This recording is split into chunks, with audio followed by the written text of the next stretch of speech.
Who is this? Oh, it's my wife. It's my wife. Honey, I'm losing weight. Yes. Let's see. I've lost, let's see, December 18th, I was 245. Yesterday after my workout, I was 232. That means I lost 13 pounds in 23 days. Remarkable, remarkable.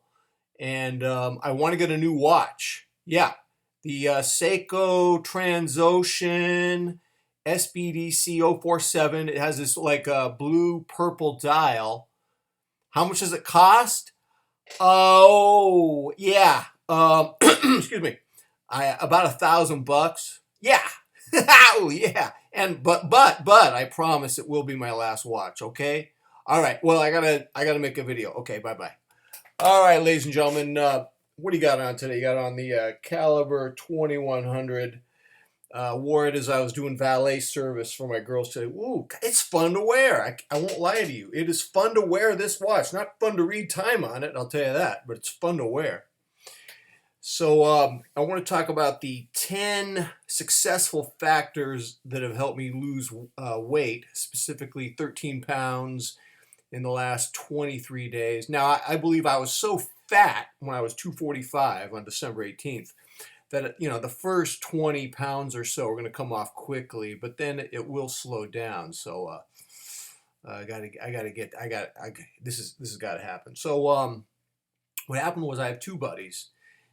They both lost over 40 pounds, and they've kept it off for the last 5 years or so. And neither of them eat sugar or gluten. And one of them drinks a lot of water every day mixed with apple cider vinegar. And I've been doing that. And I feel a lot better. And I need to do this video not just for the audience, but for myself. I need to remind myself why what I'm doing is important. And let's look at the 10 factors that have made me successful so far in losing weight, and I need to do this permanently. And number one, I hit a fork in the road. Yeah, there was a pain in my foot, a burning, could be a neuropathy. I'm going to have to get my blood tested. And by the way, that pain has gone down significantly in the last 23 days. But I hit a fork in the road. It was either you can continue eating like Homer Simpson, just eat whatever you want and be a blob, or you can use your powers of reason and common sense and nutritional information to be responsible in what you eat. And you can learn to enjoy being healthy and trim, or enjoy the self-gratification of Homer Simpson style. And I'd reached a point in my life where I was fed up. I decided I was at this fork in the road, and I was going to go down the healthy path. I got kids. I'm 56 years old. That's no joke. Number two, speaking of being 56 years old, I'm too old to be slogging through life with 40 pounds of extra weight. What was the life expectancy 100, 200 years ago? 40? So, I mean, I'm 56. I'm already on borrowed time. I have no business slogging an extra 40, 50 pounds of body weight as I venture into uncharted territory for me. I mean, I'm lucky to be alive, man. We all are. We're all on borrowed time in our 50s. I mean, people didn't live that long. I remember I read people used to get married, and they would never get divorced. That they would be married forever, which meant till 35. And I mean, that's pretty sobering. So I can't approach this like a dalliance, like a caprice, like a whim, a compulsion. This has to be, I'm all in into this non-sugar, non-gluten plan. A friend of mine said, you need to eat wheat. You're going to develop an allergy to wheat if you stop. A friend of mine, well, too bad. Then if I develop an allergy, I don't believe it's going to happen anyway, but of all the things I have to worry about, I'm not worried about that. Number three, I'm eating 150 grams of protein a day. The protein helps curb my appetite. and it helps steady my blood sugar levels. And so I'm eating 150 grams of protein a day. I'm using a high-grade whey protein supplement with no sugar added to it in the morning with my non-fat Greek yogurt. So I'm starting the day off with about 50 grams of protein. Then I got another 100 grams to eat throughout the day. Number 4, carbohydrates. Some people can't eat a lot of them. I'm eating about 100, sometimes 80, but 100 is my max. Carbohydrates, they elevate your insulin. That's the last place you want to be, is to have elevated insulin. Elevated insulin results in 2 things: fat storage and increased appetite for more carbs and more sugar. It's a vicious cycle. Don't go down that road. Some people can only eat 50 grams of carbs a day. I work out 3 days a week with kettlebells, and I run with my girls on the bike rides. I mean, I'm really running because we're getting their training wheels off, and I'm chasing them almost every day. So I'm sure that's helping as well. So 100 carb max, 80 to 100 carbs a day. And when I say carbs, I'm talking fruits, vegetables, and some sweet potato. Number 5, calories. My calories are about 2,300 a day. That is over 1,000 fewer calories than what I was eating a day when I weighed 245.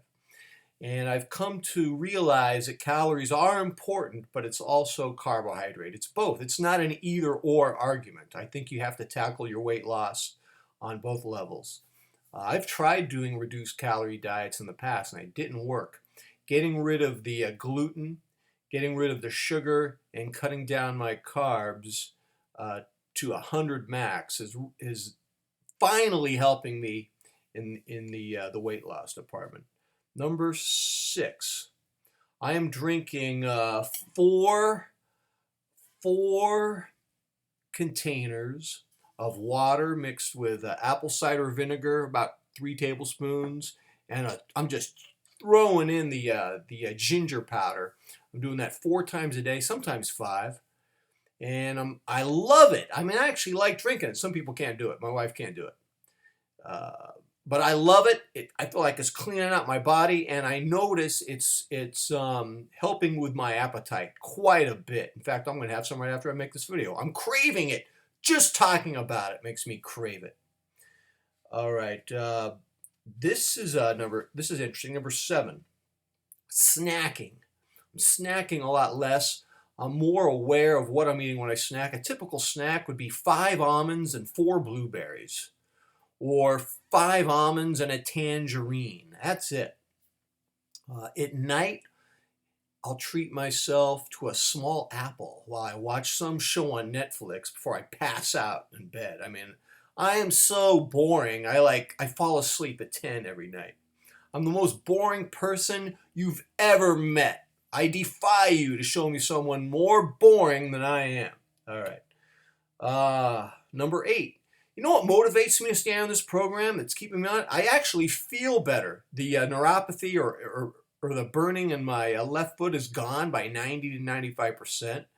I like feeling like my stomach is smaller. I'm actually kind of enjoy having just a little bit of hunger. I mean, hunger's relative. There are people who don't have any food. They're really hungry. I'm learning to acclimate to hunger pangs. And I'm enjoying everything. I feel more confident. I feel like I'm a better father, better husband, and I actually enjoy eating more now. And digestion is way better. This has to continue, ladies and gentlemen. That's number 8. Number 9. You want to hear something? I'm using a lot of spices.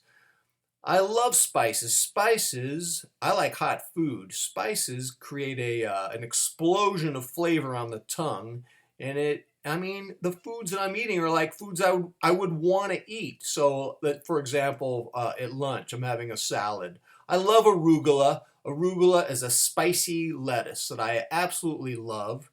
I love putting walnuts and hard-boiled eggs on it and avocado. And I'll put some kind of protein on it. Let's see, Today it was cured roast beef that my daughter didn't eat for her lunches. So my wife told me I had to eat that. So I put cured roast beef on. And sometimes it's boneless, skinless sardines. Sometimes it's smoked oysters. Sometimes it's chicken breast. But here's what I put on my salads. I'm obsessed with Chili 9000. Don't work for this company. I get these at Penzi Spices. I'm in no means am I affiliated with this company, but this spice, I mean, you have no idea how much of this I put on my avocado and my salad. This has ancho chili peppers, cumin, anise seed, garlic, cinnamon, cocoa powder. The list goes on. This is not just chili. This is an amazing spice. I'm using a lot of spices right now. And then number 10. The 10th successful factor in losing weight. I made a video about losing weight on YouTube, and I like that because number one, I think when you want to be accountable in life, you do have to be accountable to yourself first. But you know what? I don't have any objections to being accountable to other people either. I don't have any objections to facing the specter of public humiliation because I didn't follow through with something I said I was going to do. I'm glad I made this whole weight loss thing public because it's a great motivator for me. And so that's it, ladies and gentlemen. My wife wants me to go to the store and buy sushi, which I'm going to do. It's our new go-to food for when we don't want to cook. Sushi. And I'm even cheating. I cheat. I've had sushi like a half dozen times, and I've been losing weight. I mean, it's a cheat because there's white rice involved, and that's really not on my diet. But my calories, because they're falling under 2,300, I'm fine. So that's it, ladies and gentlemen. I'm loving this watch. It's fun to wear it. I'm going to do some errands, and I'm going to keep you posted on this weight loss situation. And until next time, I am out.